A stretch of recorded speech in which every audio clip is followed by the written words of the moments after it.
Chapter 6. The Inorganic Beings. The next day I repeatedly asked Don Juan to explain our hasty departure from Gennaro's house.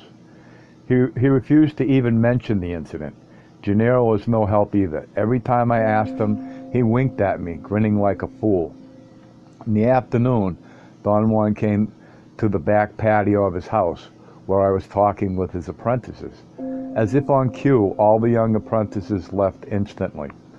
Don Juan took me by the arm, and we began to walk along the corridor. He did not say anything. For a while we just strolled around, very much as if we were in the public square. Don Juan stopped walking and turned to me. He circled me, looking over my entire body. I knew that he was seeing me. I felt a strange fatigue, a laziness I had not felt until his eyes swept over me. He began to talk all of a sudden.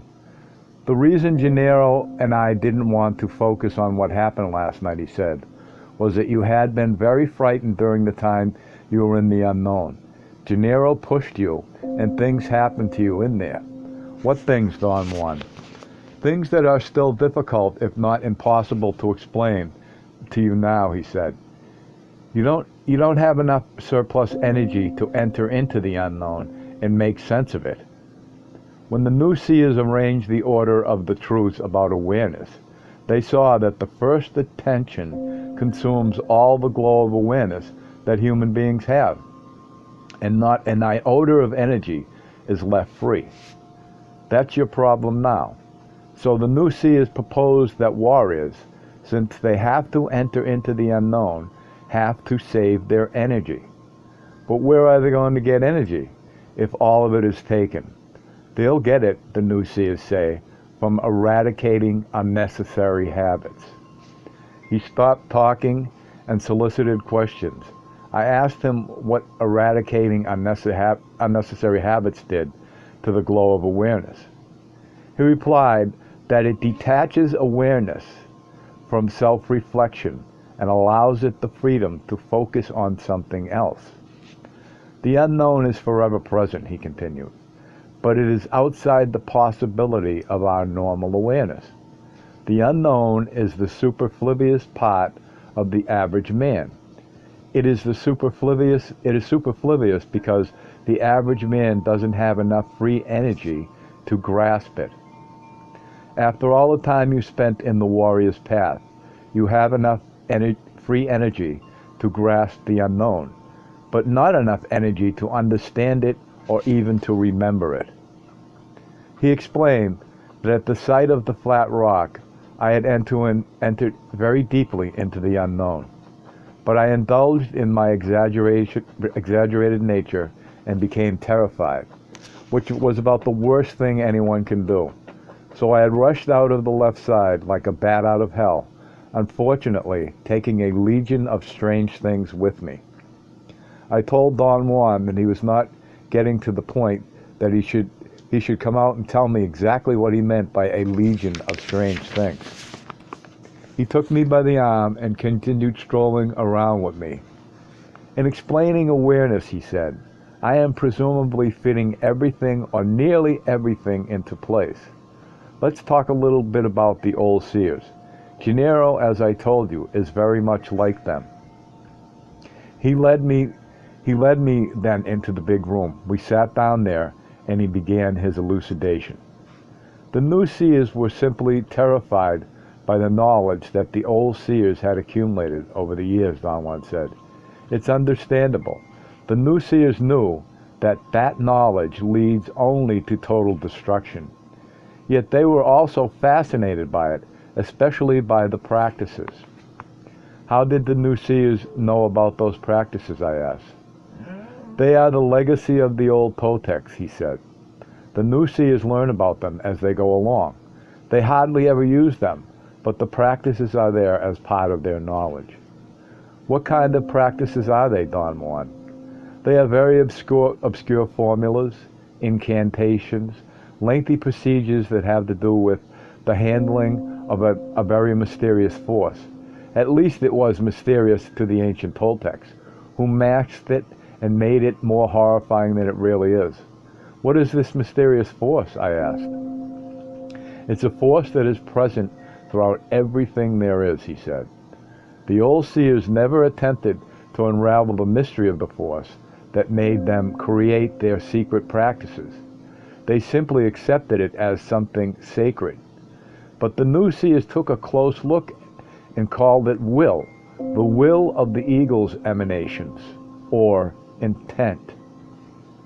Don Juan went on explaining that the ancient Toltecs had divided their secret knowledge into 5 sets, 2 categories each: the earth and dark regions, fire and water, above and below, loud and silent, moving and stationary.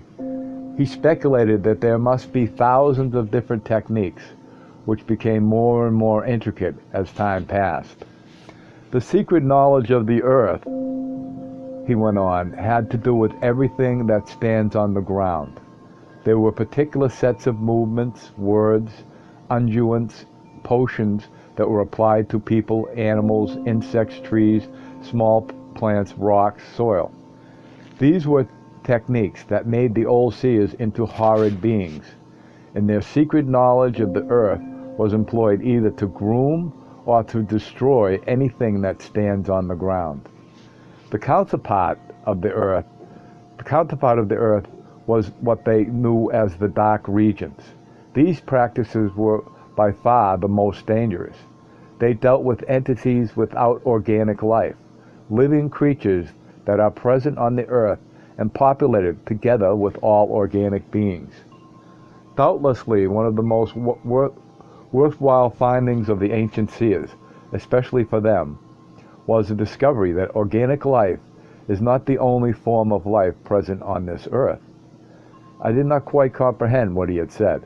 I waited for him to clarify his statements. Organic beings are not the only creatures that have life, he said, and paused again, as if to allow me time to think his statements over. I countered with a long argument about the definition of life and being alive. I talked about reproduction, metabolism, and growth, the process that distinctive living organisms from distinguish living organisms from inanimate things. You're drawing from the organic, he said, but that's only one instance. You shouldn't draw all you have to say from one category alone. But how else can it be, I asked. For seers, to be alive means to be aware, he replied. For the average man, to be aware means to be an organism. This is where the seers are different. For them, to be aware means that the emanations that cause awareness are encased inside a receptacle. Organic living beings have a cocoon that encloses the emanations. But there are other creatures whose receptacles do not look like a cocoon to a seer, yet they have the emanations of awareness in them and characteristics of life other than reproduction and metabolism. Such as what, Don Juan? Such as emotional dependency, sadness, joy, wrath, and so forth and so on. And I forgot the best yet, love, a kind of love man can't even conceive. Are you serious, Don Juan? I asked in earnest. Inanimately serious, he answered with a deadpan expression, and then broke into laughter. If we take as our clue what the seers see, he continued, life is indeed extraordinary. If those beings are alive, why don't they make themselves known to man, I asked. They do all the time, and not only to seers, but also to average men. The problem is that all the energy available is consumed by the first attention. Man's inventory not only takes it all, but it also toughens the cocoon to the point of making it inflexible. Under those circumstances, there is no possible interaction. He reminded me that the countless times in the course of my apprenticeship with him, when I had had a first-hand view of inorganic beings, I retorted that I had explained away nearly every one of those instances.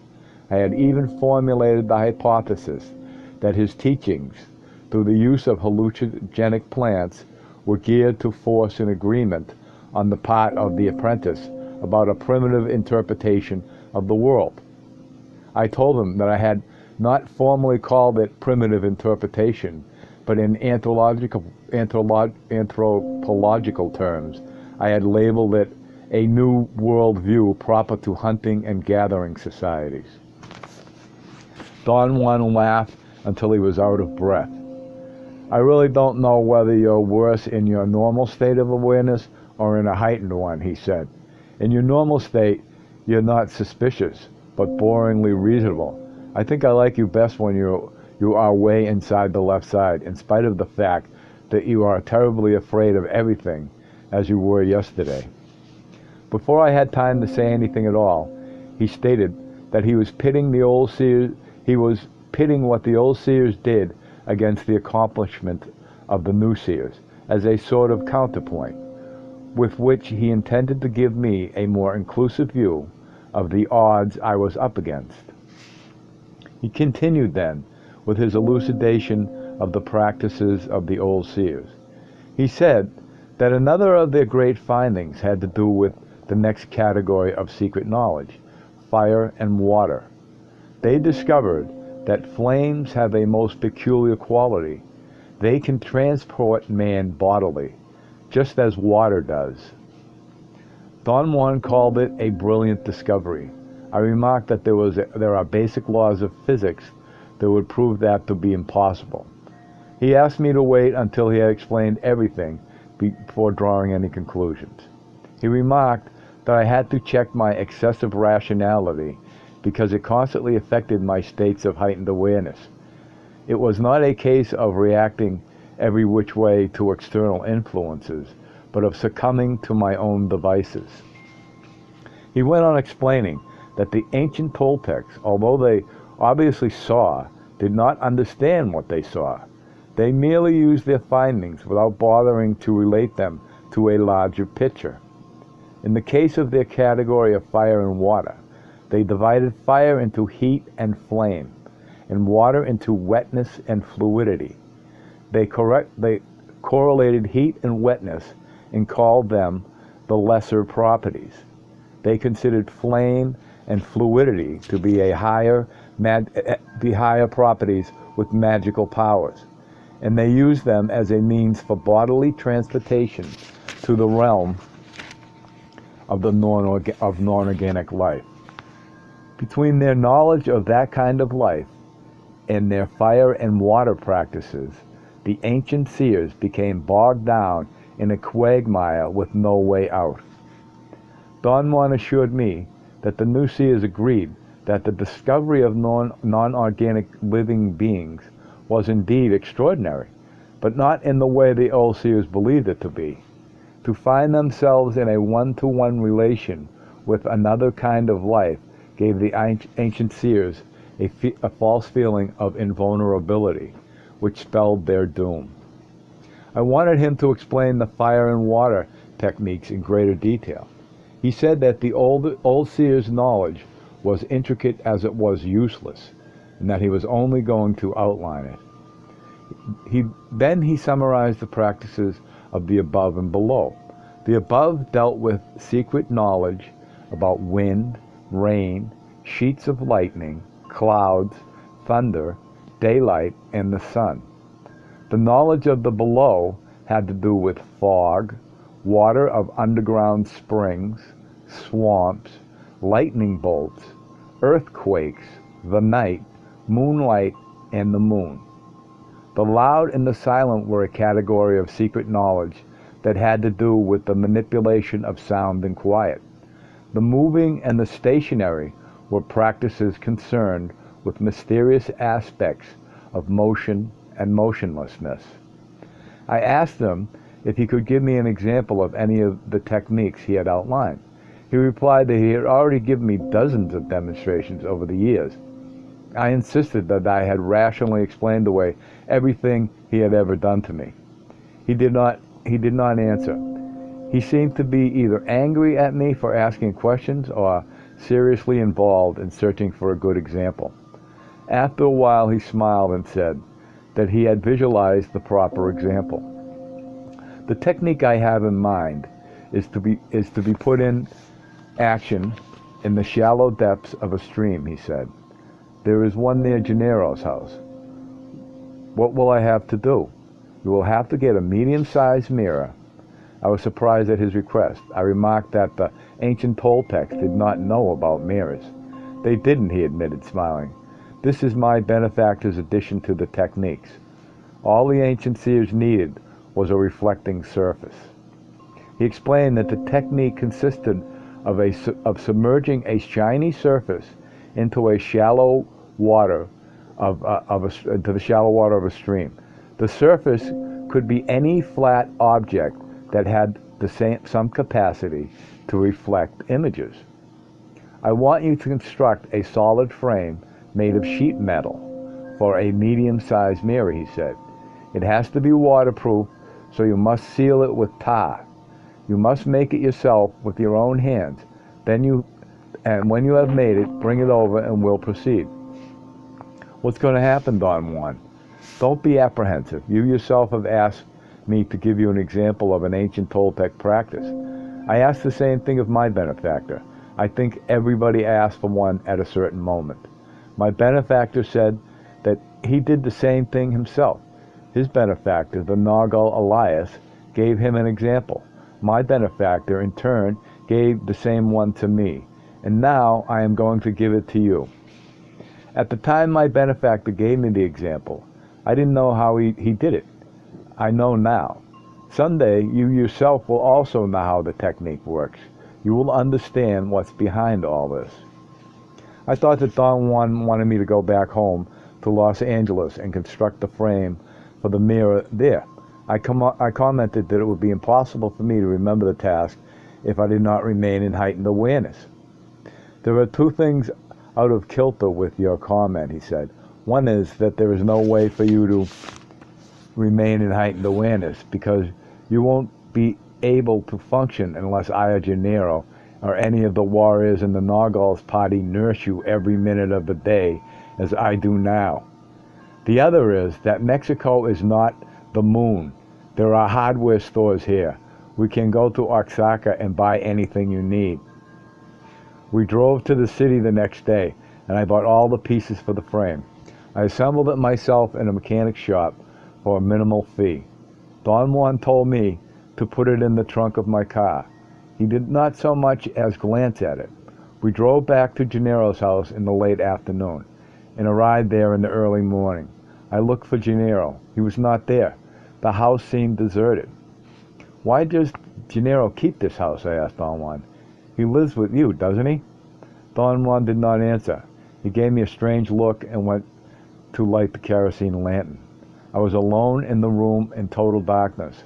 I felt a great tiredness that I attribute to the long, torturous drive up the mountains. I wanted to lie down. In the darkness, I could not see where Gennaro had put the mats. I stumbled over a pile of them. And then I knew why Gennaro kept that house. He took care of the male apprentices, Pablito, Nestor, and Benigno, who lived there when they were in their normal state of awareness. I felt exhilarated. I was no longer tired. Don Juan came in with a lantern. I told him about my realization, but he said that it did not matter, that I would not remember it for too long. He asked me to show him the mirror. He seemed pleased and remarked that it's being light out yet solid. It's being light yet solid. He noticed that I had used metal screws to affix an aluminum frame to a piece of sheet metal that I had used as a backing for the mirror, for a mirror 18 inches long by 14 inches wide. I made a wooden frame for my mirror, he said. This looks much better than mine. My frame was too cumbersome, at the same time too frail. Let me explain what we're going to do, he continued, after he had finished examining the mirror. Or perhaps I should say what we're going to attempt to do. The two of us together are going to place this mirror on the surface of the stream near the house. It is wide enough and shallow enough to serve our purposes. The idea is to let the fluidity of the water exert pressure on us and transport us away. Before I could make any remarks or ask any questions, He reminded me that in the past I had utilized the water of a similar stream and had accomplished extraordinary feats of perception. I was referring to the after effects of ingesting hallucinogenic plants, which I had experienced at various times while being submerged in the irrigation ditch behind his house in northern Mexico. Save any questions until I explain to you what the seers knew about awareness, he said. Then you'll understand everything we're doing in a different light. But first, let's go on with our procedure. We walked to the nearby stream, and he selected a place with flat, exposed rocks. He said that the water was shallow enough water was shallow enough for our purposes. What do you expect to happen? I asked, in the midst of a gripping apprehension. I don't know. All I know is what we are going to attempt. We will hold the mirror very carefully, but very firmly. We will gently place it on the surface of the water, and then let it submerge. We will then hold it on the bottom. I've checked it. There's enough silt there to allow us to dig our fingers underneath the mirror to hold it firmly. He asked me to squat on a flat rock above the surface in the middle of the gentle stream, and made me hold the mirror with both hands, almost at the corners on one side. He squatted facing me and held the mirror the same way I did. We let the mirror sink, and then we held it by plunging our arms in the water almost to our elbows. He commanded me to empty myself of thoughts and to stare at the surface of the mirror. He repeated over and over that the trick was not to think at all. I looked intently into the mirror. The gentle current mildly disarranged the reflection of Don Juan's face and mine. After a few minutes of steady gazing into the mirror, it seemed to me that gradually the image of his face and mine became much clearer. The mirror grew in size until it was at least a yard wide. The current seemed to have stopped, and the mirror looked as clear as if it were placed on top of the water. Even more odd was the crispness of our reflection. It was as if my face had been magnified, not in size, but in focus. I could see the pores in the skin of my forehead. Don Juan gently whispered, not to stare at my eyes or his, but to let my gaze wander around without focusing on any part of our reflections. Gaze fixedly, without staring, he repeatedly ordered in a forceful whisper. I did what he said without stopping to ponder about the seeming contradiction. At the moment, something inside me was caught in that mirror, and the contradiction actually made sense. It is possible to gaze fixedly without staring, I thought, and the instant that thought was formulated, another head appeared next to Don Juan's and mine. It was on the lower side of the mirror, to my left. My whole body trembled. Don Juan whispered to calm down and not show fear or surprise. He again commanded me to gaze without staring at the newcomer. I had to make an unimaginable effort not to gasp and release the mirror. My body was shaking from head to toe. Don Juan whispered again to get a hold of myself. He nudged me repeatedly with his shoulder. Slowly I got my fear under control. I gazed at the third head and gradually realized that it was not a human head or an animal head either. In fact, it was not a head at all. It was a shape that had no inner mobility. As the thought occurred to me, I instantly realized that I was not thinking it myself. I realized the realization was not a thought either. I had a moment of tremendous anxiety, and then something incomprehensible became known to me. The thoughts were a voice in my ear. I am seeing, I yelled in English.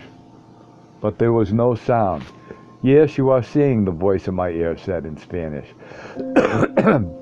I felt that I was encased in a force greater than myself. I was not in pain or even anguished. I felt nothing. I knew beyond the shadow of a doubt because the voice was telling me so, that I could not break the grip of that force by an act of will or strength. I knew I was dying. I lifted my eyes automatically to look at Don Juan, and at that instant our eyes met. The force let go of me. I was free. Don Juan was smiling at me as if he knew exactly what I had gone through. I realized that I was standing up. Don Juan was holding the mirror edgewise and let the water drip off. He walked back to the house in silence. The ancient Toltecs were simply mesmerized by their findings, Don Juan said. I can understand why, I said. So can I, Don Juan retorted. The force that had enveloped me had been so powerful as to incapacitate me for speech, even for thought, for hours afterward. It had frozen me with a total lack of volition. I had thought out only by tiny degrees. Without any deliberate intervention on our part, Don Juan continued, this ancient Toltec technique has been divided into two parts for you. The first part was just enough to familiarize you with what was taking place. In the second, we will try to accomplish what the old seers pursued. What really took place out there, Don Juan? I asked. There are two versions. I'll give you the old seers version first. They thought that the reflecting surface of a shiny object submerged in water enlarges the power of the water. What they used to do was gaze into the bodies of water, and the reflecting surface served them as an aid to accelerate the process. They believed that our eyes are the keys to entering into the unknown. By gazing into water, they were allowing the eyes to open the way. Don Juan said that the old seers observed that the wetness of the water only dampens or soaks, but that the fluidity of the water moves. It runs, they surmised, in search of other levels underneath us. They believed that water had been given to us not only for life, but also as a link, a road to those other levels below. Are there many levels below, I asked. The ancient seers counted 7 levels, he replied. Do you know them yourself, Don Juan? I am a seer of the new cycle, and consequently, I have a different view, he said. I am just showing you what the old seers did, and I am telling you what they believed. He asserted that just because he had different views did not mean that the old seers' practices were invalid. Their interpretations were wrong, but their truths had practical value for them. In the instance of the water practices, they were convinced that it was humanly possible to be transported bodily by the fluidity of water anywhere between this level of ours and the other 7 levels below, or to be transported, in essence, anywhere on this level along the watercourse of a river in either direction. They used accordingly running water to be transported on this level of ours, and water of deep lakes or that of water holes to be transported to the depths. What they pursued with the techniques I am showing you is twofold, he went on. On the one hand, they used the fluidity of water to be transported to the first level below. On the other, they used it to have a face-to-face meeting with a living being from that first level. The head-like shape in the mirror was one of those creatures that came to look us over. So they really exist, I exclaimed. They certainly do, he retorted. He said that the ancient seers were damaged by their aberrant insistence on staying glued to their procedures, but that whatever they found was valid. They found out that the surest way to meet one of those creatures is through a body of water. The size of the body of water is not relevant. An ocean or a pond serves the same purpose. He had chosen a small stream because he hated to get wet. He could have gotten the same results in a lake or a large river. The other life comes to find out what's going on when human beings call, he continued. That Toltec technique is like a knock on their door. The old seers said the shiny surface on the bottom of the water served as a bait and a window. So humans and those creatures meet at a window. Is that what happened to me there, I asked? The old seers would have said that you were being pulled by the power of the water and the power of the first level, plus the magnetic influence of the creature at the window. But I heard a voice in my ear saying I was dying, I said. The voice was right, you were dying. And you would have if I hadn't been there. That is the danger of practicing the Toltec techniques. They are extremely effective, but most of the time they are deadly. I told him that I was ashamed to confess that I was terrified. Seeing that shape in the mirror and having the sensation of an enveloping force around me had proved too much for me the day before. I don't want to alarm you, he said, but nothing has happened to you yet. If what happened to me is going to be the guideline for what will happen to you, you'd better prepare yourself for the shock of your life. It's better to shake in your boots now than to die of fright tomorrow. My fear was so terrifying that I couldn't even voice the questions that came to my mind. I had a hard time swallowing. Don Juan laughed until he was coughing. His face got purple. When I got my voice back, every one of my questions prompted another attack of coughing laughter. You have no idea how funny this all is to me, he finally said. I'm not laughing at you. It's just the situation. My benefactor made me go through the same motions, and looking at you, I can't help seeing myself. I told him that I felt sick to my stomach, and he said that was fine. That is what was natural to be, that it was natural to be scared, and to control fear was wrong and senseless.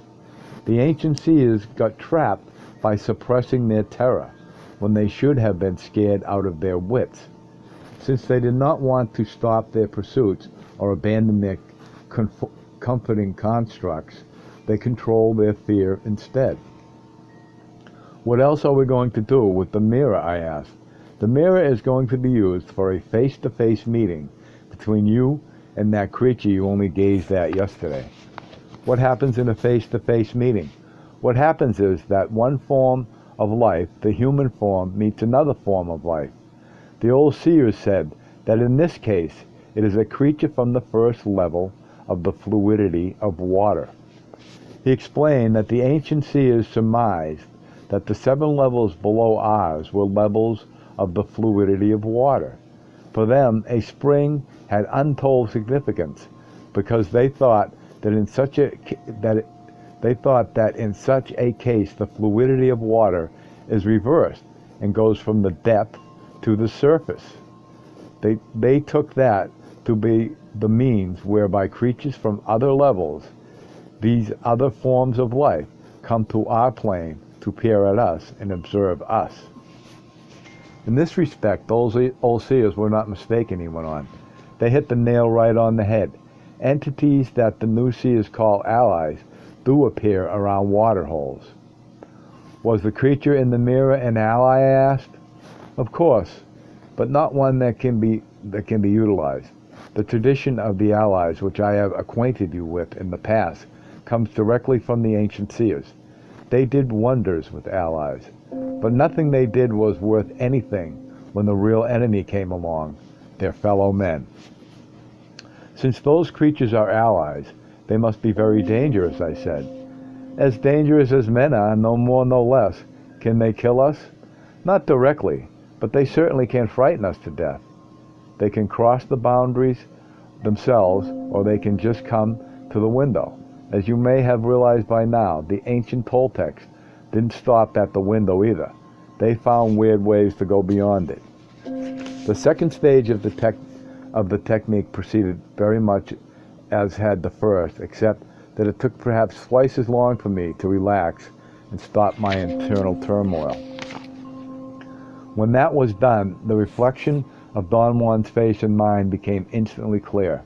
I gazed from his reflection to mine for perhaps an hour. I expected the ally to appear any moment, but nothing happened. My neck hurt, my back was stiff, and my legs were numb. I wanted to kneel on the rock to relieve the pain in my lower back. Don Juan whispered that the moment the ally showed its shape, my discomfort would vanish. He was absolutely right. The shock of witnessing a round shape appear in the edge of the mirror dispelled every discomfort of mine. "What do we do now?" I whispered. "Relax and do not focus your gaze on anything, not even for an instant," he replied. "Watch everything that appears in the mirror. Gaze without staring." I obeyed him. I glanced at everything within the frame of the mirror. There was a peculiar buzzing in my ears. Don Juan whispered that I should move my eyes in a clockwise direction if I felt that I was being enveloped by an unusual force. But under no circumstances, he stressed, should I lift my head to look at him. After a moment, I noticed that the mirror was reflecting more than the reflection of our faces and the round shape. Its surface had become dark. Spots of intense violet light appeared. They grew large. There was also spots of jet blackness. Then it turned into something like a flat picture of a cloudy sky at night in the moonlight. Suddenly the whole surface came into focus, as if it were a moving picture. The new sight was three-dimensional. The new sight was a three-dimensional, breathtaking view of the depths. I knew that it was absolutely impossible for me to fight off the tremendous attraction of that sight. It began to pull me in. Don Juan whispered forcefully that I should roll my eyes for dear life. The movement brought immediate relief. I could again distinguish our reflection and that of the ally. Then the ally disappeared and reappeared again on the other end of the mirror. Don Juan commanded me to grip the mirror with all my might. He warned me to be calm and not to make any sudden movements. "What's going to happen?" I whispered. "The ally will try to come out," he replied. As soon as he had said that, I felt a powerful tug. Something jerked at my arms. The tug was from underneath the mirror. It was like a suction force that created a uniform pressure all around the frame. "Hold the mirror tightly, but don't break it," Don Juan ordered. "Fight the suction. Don't let the ally sink the mirror into the deep." The force pulling down on us was enormous. I felt that my fingers were going to break or be crushed against the rocks on the bottom. Don Juan and I both lost our balance at one point and had to step down from the flat rocks into the stream. The water was quite shallow, but the thrashing of the allies' force around the frame of the mirror was frightening as if we had been in a large river. The water around our feet was being swirled around madly, but the images in the mirror were undisturbed. "Watch out," Don Juan yelled. "Here it comes." The tugging changed into a thrust from underneath. Something was grabbing the edge of the mirror, not the outer edge of the frame where we were holding it, but from the inside of the glass. It was as if the glass surface were indeed an open window, and something or somebody were just climbing through it. Don Juan and I fought desperately, either to push the mirror down when it was being thrust up, or to pull it up when it was being tugged downward. In a stooped-over position, we slowly moved downstream from the original spot. The water was deeper, and the bottom was covered with slippery rocks. "Let's lift the mirror out of the water and shake him loose," Don Juan said in a harsh voice. The loud thrashing continued unremittingly. It was as if we had caught an enormous fish with our bare hands, and it was swimming around wildly. It occurred to me that the mirror was in essence a hatch. A strange shape was actually trying to climb out through it. It was leaning on the edge of the hatch with a mighty weight and was big enough to displace the reflection of Don Juan's face and mine. I could not see us anymore. I could only distinguish a mass trying to push itself up. The mirror was not resting on the bottom anymore. My fingers were not compressed against the rocks. The mirror was in mid-depth, held by the opposing forces of the Allies' tugs and ours. Don Juan said he was going to extend his hands underneath the mirror, and that I should very quickly grab them in order to have a better leverage to lift the mirror with our forearms. When he let go, it tilted over to his side. I quickly reached for his hands there, but there was nothing underneath. I facilitated a second too long, and the mirror flew out of my hands. Grab it, Don Juan yelled. I caught the mirror just as it was going to land on the rocks. I lifted it out of the water, but not quickly enough. The water seemed to be like glue. As I pulled the mirror out, I also pulled a portion of a heavy rubbery substance that simply pulled the mirror out of my hands and back into the water. Don Juan displayed extraordinary nimbleness, caught the mirror and lifted it edgewise without any difficulty. Never in my life had I had such an attack of melancholy. It was a sadness that had no precise foundation. I associated it with the memory of the depths I had seen in the mirror. It was a mixture of pure longing for those depths, plus an absolute fear of their chilling solitude. Don Juan remarked that in the life of warriors, it was extremely natural to be sad for no overt reason. Seers say that the luminous egg, as a field of energy, senses its final destination whenever the boundaries of the known are broken.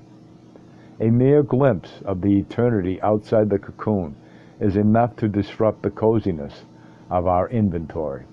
The resulting melancholy is sometimes so intense that it can bring about death. He said that the best way to get rid of melancholy is to make fun of it. He commented in a mocking tone that my first attention was doing everything to restore the order that had been disrupted by my contact with the ally. Since there was no way of restoring it by rational means, my first attention was doing it by focusing all its power on sadness. I told him that the fact remained the melancholy was real. Indulging in it, moping around, being gloomy were not part of the feeling of aloneness that I had felt upon remembering those depths. Something is finally getting through to you, he said. You're right. There is nothing more lonely than eternity, and nothing is more cozy for us than to be a human being. This indeed is another contradiction. How can man keep the bonds of his humanness and still venture gladly and purposefully into the absolute loneliness of eternity? Whenever you resolve this riddle, you'll be ready for the definitive journey. I knew then, with total certainty, that the reason for my sadness, it was a recurrent feeling with me, one that I would always forget until I again realized the same thing. The puniness of humanity against the immensity of the thing in itself I had seen reflected in the mirror. Human beings are truly nothing, Don Juan, I said. I know exactly what you're thinking, he said. Sure we're nothing, but that's exactly what makes it the ultimate challenge. That we nothings could actually face the loneliness of eternity. He abruptly changed the subject, leaving me with my mouth open, my next question unsaid. He began to discuss our bout with the ally. He said that first of all, the struggle with the ally had been no joke. It had not really been a matter of life or death, but it had not been a picnic either. I chose that technique, he went on, because my benefactor had showed it to me. When I asked him to give me an example of the old seer's techniques, he nearly split a gut laughing. My request reminded him so much of his own experience. His benefactor, the Noggle Elias, had also given him a harsh demonstration of the same technique. Don Juan said, as he had made the frame for his mirror out of wood, he should have asked me to do the same. But he wanted to know what would happen if the frame was sturdier than his or his benefactor's. Both of their frames broke, and both times the allies came out. He explained that during his own bout with the ally ripped the frame apart. He and his benefactor were left holding two pieces of wood while the mirror sank and the ally climbed out of it. His benefactor knew what kind of trouble to expect.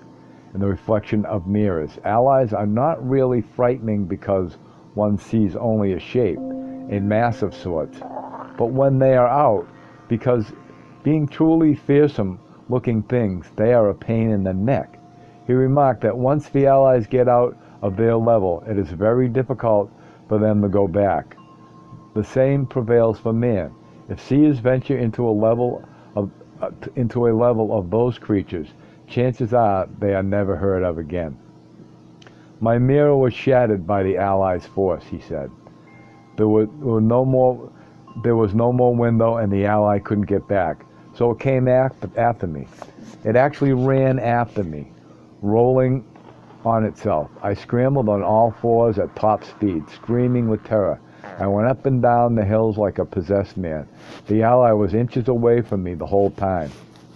Don Juan said that his benefactor ran after him, but he was too old and could not move fast enough. He had the good sense, however, to tell Don Juan to backtrack, and in that way was able to make gestures to get rid of the Ally. He shouted that he was going to build a fire and that Don Juan should run in circles until everything was ready. He went ahead to gather dry branches while Don Juan ran around a hill, driven mad but with fear. Don Juan confessed that the thought had occurred to him as he ran around in circles, that his benefactor was actually enjoying the whole thing. He knew that his benefactor was a warrior capable of finding delight in any conceivable situation. Why not also in this one? For a moment he got so angry at his benefactor that the Allies stopped chasing him. And Don Juan, in no uncertain terms, accused his benefactor of malice. His benefactor didn't answer, but made a gesture of genuine horror as he looked past Don Juan at the Ally, which was looming over the two of them. Don Juan forgot his anger and began running in circles again. My benefactor was indeed a devilish old man, Don Juan said, laughing. He had learned to laugh internally. It wouldn't show on his face, so he could pretend to be weeping or raging when he was really laughing. That day, as the Ally chased me in circles, my benefactor stood there and defended himself from my accusations. I only heard bits of his long speech every time I ran by him. When he was through with that, I heard bits of another long explanation. He had to gather a great deal of wood. That Ally was big, and the fire had to be as big as the Ally itself, that the maneuver, either that or the maneuver might not work. Only my maddening fear kept me going. Finally, he must have realized that I was about to drop dead from exhaustion. He built the fire with the flames. He shielded me from the Ally. Don Juan said that they stayed by the fire for the entire night. The worst time for him was when his benefactor had to go away to look for more dry branches and left him alone. He was so afraid that he promised God that he was going to leave the path of knowledge and become a farmer. In the morning, after I had exhausted all my energy, the Ally managed to shove me into the fire, and I was badly burned, Don Juan added. What happened to the Ally? I asked. My benefactor never told me what happened to it, he replied, but I had the feeling that it is still running around aimlessly, trying to find its way back. And what happened to your promise to God? My benefactor said not to worry, that it had been a good promise, but that I didn't know yet that there is no one to hear such a promise, because there is no God. All there is the eagle's emanation, and there is no way to make promises to them. What would have happened if the Ally had caught you? I asked. I might have died of fright, he said. If I had known what was entailed in being caught, I would have let it catch me. At that time, I was a reckless man. Once an Ally catches you, you either have a heart attack and die, or you wrestle with it. Then after a moment of thrashing around in sham ferocity, the Ally's energy wanes. There is nothing that the Ally can do to us, or vice versa. We are separated by an abyss. The ancient seers believed that at the moment the Ally's energy dwindles, the Ally surrenders its power to man. Power, my eye. The old seers had allies coming out of their ears, and their allies' power didn't mean a thing. Don Juan explained that once again that it had been up to the new seers to straighten out this confusion. They found that the only thing that counts is impeccability. That is, freed energy. There were indeed some among the ancient seers who were saved by their allies, but that had nothing to do with the allies' power to fend off anything. Rather, it was the impeccability of the men that had permitted them to use their energy, the energy of those other life forms. The new seers also found out the most important thing yet about the allies, what makes them useless or usable to man. Useless allies, of which there are staggering numbers, are those that have emanation inside them for which they have no match inside ourselves. They are so different from us as to be thoroughly unusable. Other allies, which are remarkably few in number, are akin to us, meaning that they possess occasional emanations that match ours. How is that kind utilized by man, I asked. We should use another kind of word instead of utilize, he replied. I'd like to say what takes place between seers and allies of this kind is a fair exchange of energy. How does the exchange take place, I asked. Through the matching of emanations, he said. Those emanations are naturally on the left side awareness of man, the side that the average man never uses. For this reason, allies are totally barred from the world of the right side awareness, or the side of rationality. He said that the matching emanations give both a common ground. Then, with familiarity, a deeper link is established, which allows both forms of life to profit. Seers seek the allies' ethereal quality. They make fabulous scouts and guardians. Allies seek the greater energy field of man, and with it they can even materialize themselves. He assured me that experienced seers play those shared emanations until they bring them into total focus. The exchange takes place at that time. The ancient seers did not understand this process, and they developed complex techniques of gazing in order to descend into the depths that I had seen in the mirror. The old seers had a very elaborate tool to help them in their descent, he went on. It was a rope of special twine that they tied around their waist.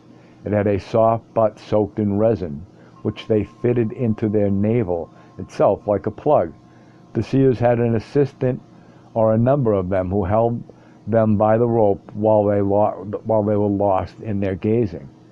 Naturally, to gaze directly into the reflection of a deep, clear pond or lake is infinitely more overwhelming and dangerous than what we had done with the mirror. But did they actually descend bodily, I asked. You'd be surprised what men are capable of, especially if they control awareness, he replied. The old seers were aberrant.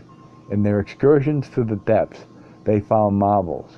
It was routine for them to encounter allies. Of course, by now you realize that to say the depths is a figure of speech. There are no depths. There is only the handling of awareness. Yet the old seers never made that realization. I told Don Juan that what he had said about his experience with the ally, plus my own subjective impression on feeling the allies' thrashing force in the water, I had concluded that allies are very aggressive. Not really, he said. It is not that they don't have enough energy to be aggressive, but rather that they have a different kind of energy. They are more like an electric current. Organic beings are more like heat waves. But why did it chase you for such a long time, I asked. That's no mystery, he said. They are attracted to emotions. Animal fear is what attracts them the most. It releases a kind of energy that suits them. The emanations inside them are rallied by animal fear. Since my fear was relentless, the ally went after it. Or rather, my fear hooked the ally and didn't let it go. He said that it was the old seers who found out that allies enjoy animal fear more than anything else. They even went to extremes of purposely feeding it to their allies by actually scaring people to death. The old seers were convinced that the allies had human feelings, and the new seers saw it differently. They saw that the allies are attracted to the energy released by emotions. Love is equally effective as well as hatred or sadness. Don Juan added that if he had felt love for that ally, the ally would have come after him anyway. Although the chase would have had a different mood, I asked him whether the ally would have stopped going after him if he had controlled his fear. He answered that the controlling fear was a trick of the old seers. They learned to control it to the point of being able to parcel it out. They hooked their allies with their own fear by gradually doling it out. Like food, they actually held their allies in bondage. The old seers were terrifying men, Don Juan continued. I shouldn't use the past tense. They are terrifying even today. Their bid is to dominate and to master everybody and everything. Even today, Don Juan, I asked, trying to get him to explain further. He changed the subject by commenting that I had missed the opportunity of being really scared beyond measure. He said that the way I had sealed the frame of the mirror with tar had prevented the water from seeping behind the glass. He counted that as a deciding factor that had kept the ally from smashing the mirror. Too bad, he said. You might even have liked that ally. By the way, it was not the same one that had come the day before. The second one was perfectly akin to you. Don't you have some allies yourself, Don Juan, I asked? As you know, I have my benefactors' allies, he said. I can't say that I have the same feeling for them that my benefactor did. He was a serene but thoroughly passionate man who lavishly gave away everything he possessed, including his energy. He loved his allies. To him, it was no sweat to allow the allies to use his energy and to materialize themselves. There was one in particular that could even take a grotesque human form. Don Juan went on to say that since he was not partial to allies, he had never given me any real taste of them, as his benefactor had done with him while he was still recovering from the wound in his chest. It all began with the thought that his benefactor was a strange man. Having barely escaped from the clutches of the petty tyrant, Don Juan suspected that he had fallen into another trap. His intention was to wait a few days to get his strength back and to run away when the old man was not home. But the old man must have read his thoughts, because one day, in a confidential tone, he whispered to Don Juan that he ought to get well as quickly as possible so that the two of them could escape from his captor and tormentor. Then, shaking with fear and impotence, the old man flung the door open, and a monstrous fish-faced man came into the room, as if he had been listening behind the door. He was a grayish-green, had only one huge unblinking eye, and was as big as a door. Don Juan said he was so surprised and terrified that he passed out, and it took him years to get out from under the spell of that fright. Are your allies useful to you, Don Juan, I asked. They are very difficult. That's a very difficult thing to decide, he said. In some way, I love the allies my benefactor gave me. They are capable of giving back inconceivable affection. But they are incomprehensible to me. They were given to me for companionship in case I am ever stranded alone in that immensity that is the eagle's emanations.